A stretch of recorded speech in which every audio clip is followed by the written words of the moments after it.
Bismillahirrahmanirrahim. Mes chers compatriotes, vous avez suivi les développements tragiques que les mouvements armés ont tenu à donner à la visite du Premier ministre à Kidal samedi 17 mai 2014.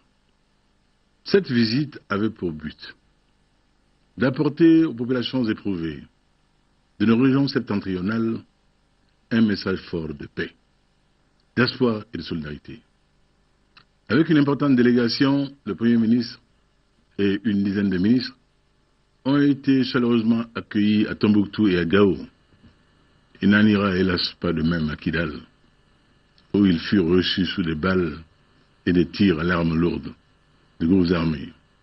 Nous qualifions cela d'actes crapuleux et de lâche trahison de tous les engagements antérieurs, notamment ceux contenus dans les accords de Ouagadougou. Et ce n'est là ni plus ni moins qu'une déclaration objective de guerre à l'État du Mali, au moment où tout est mis en œuvre pour relancer les pourparlers devant conduire à une paix définitive au nord à travers un dialogue inclusif.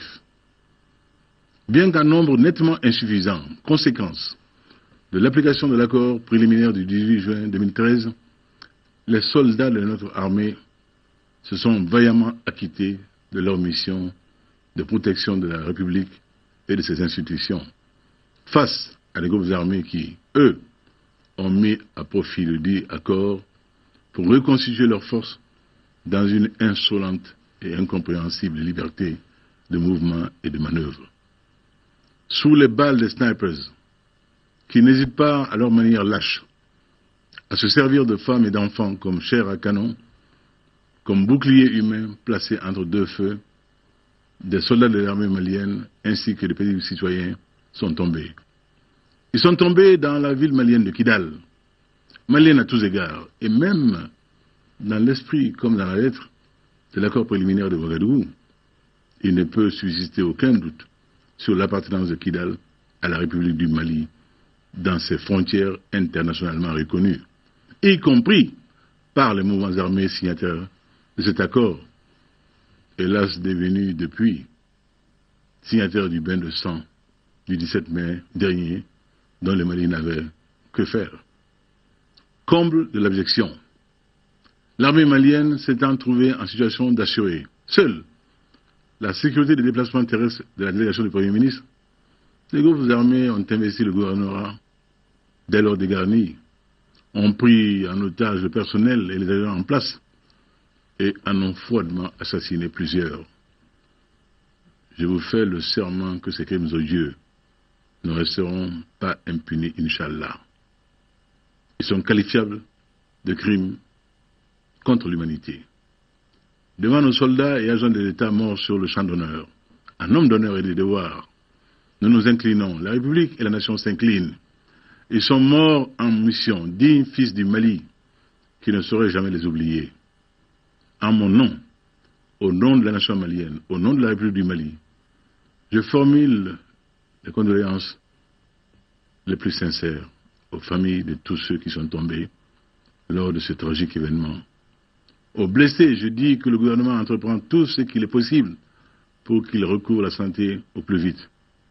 À nos courageux soldats, policiers, gendarmes et agents de l'État se trouvant à Kidal, que la folie des ennemis de la paix cherche à transformer en champ de bataille, je dis, le Mali est avec vous, la vérité est de votre côté, et tous ceux qui aiment la vérité sont avec vous.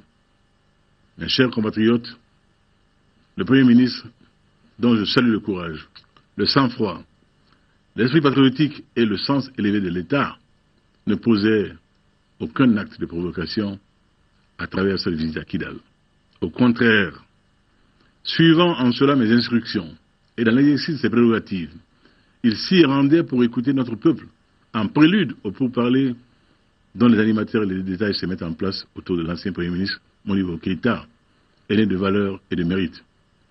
On ne peut comprendre ni justifier l'attitude de ceux qui, après avoir souscrit ou adhéré à l'unité et l'intégrité territoriale du Mali, s'opposent à l'arrivée du chef du gouvernement de la République dans une partie du territoire national. On ne peut comprendre, a fortiori accepter, qu'il s'oppose par la violence au point d'attenter à la sécurité et à la vie du chef du gouvernement et de la mission qu'il conduit. Une mission de haut responsable de l'État ayant pour objet la mobilisation de l'administration locale pour la paix.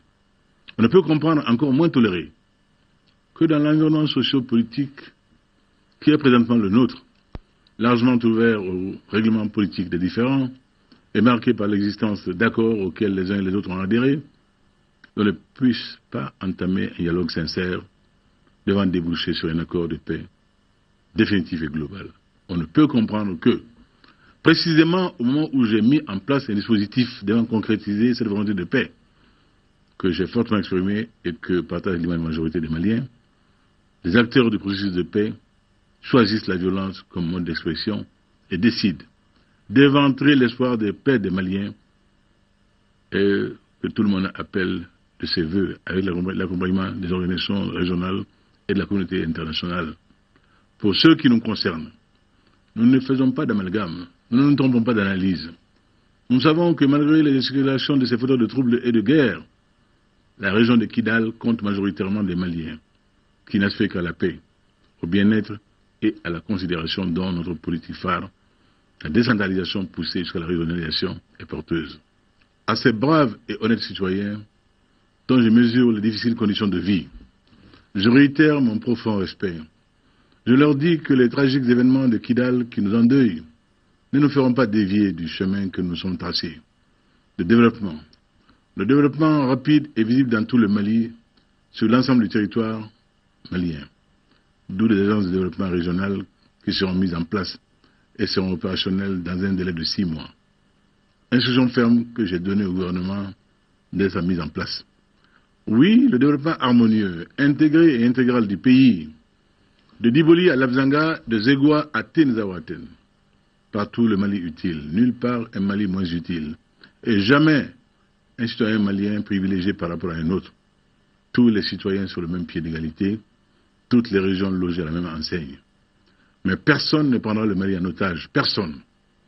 Élu pour réunifier le pays, recoudre le tissu national, fortement éprouvé, consolider la sortie des crises, car notre pays sort à peine de la crise la plus dramatique de son histoire.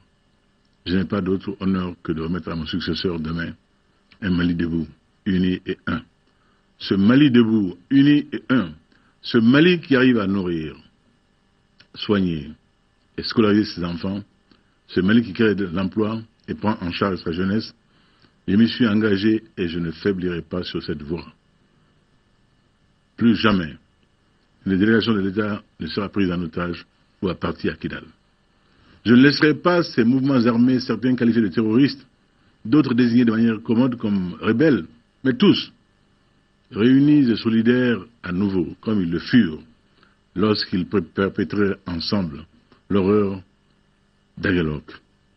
Mais tous, de connivence avec le narcotrafic international, je ne les laisserai pas, disais-je, continuer à faire la loi, ni à Kidal, ni dans une autre partie de notre territoire. D'autant qu'il n'est plus permis de douter de la collision entre les mouvements armés sévissant dans le septentrion malien et le terrorisme international. Samedi dernier, les fagnons d'Akmi et d'Ansardine, Mohabitoun et autres flottaient, Moujao, en effet sur les véhicules des agresseurs, à côté de ceux du MNLA. Qui plus est, la prise d'otages ainsi que les exécutions sommaires constituent les meilleures illustrations, quoique macabres, de cette collision. Le président que je suis, investi de la confiance des Maliens et tenu par la Constitution du Mali, assumera ses charges, toutes ses charges. Le gouvernement du Mali jouera pleinement son rôle. En particulier, les auteurs de ces prises d'otages et exécutions sommaires seront poursuivis devant les juridictions nationales et internationales, car ces crimes sont qualifiables de crimes contre l'humanité. La souveraineté de la République du Mali sur toute l'étendue de son territoire n'étant pas négociable, nos forces de défense et de sécurité en reconstruction assumeront totalement les missions que la Constitution malienne leur assigne et que les Maliens attendent d'elle. Cela dit, chers compatriotes, le Mali ne perdra jamais de vue une de ses valeurs cardinales, à savoir le respect de ses engagements. Nous allons donc au dialogue, convaincus que nous sommes que le salut passe impérativement par là. le salut, si bien entendu, toutes les parties, le gouvernement du Mali, la communauté internationale, les mouvements armés, s'acquittent de leurs engagements. Chaque partie à son niveau de responsabilité. C'est à ce prix que sera capitalisé le formidable élan de solidarité internationale dont notre peuple a bénéficié et pour laquelle je renouvelle la gratitude de toute notre nation. C'est à ce prix que peut prospérer le fragile processus de pacification et de réconciliation de notre pays. Vive la paix pour que vive le Mali un et indivisible. Merci.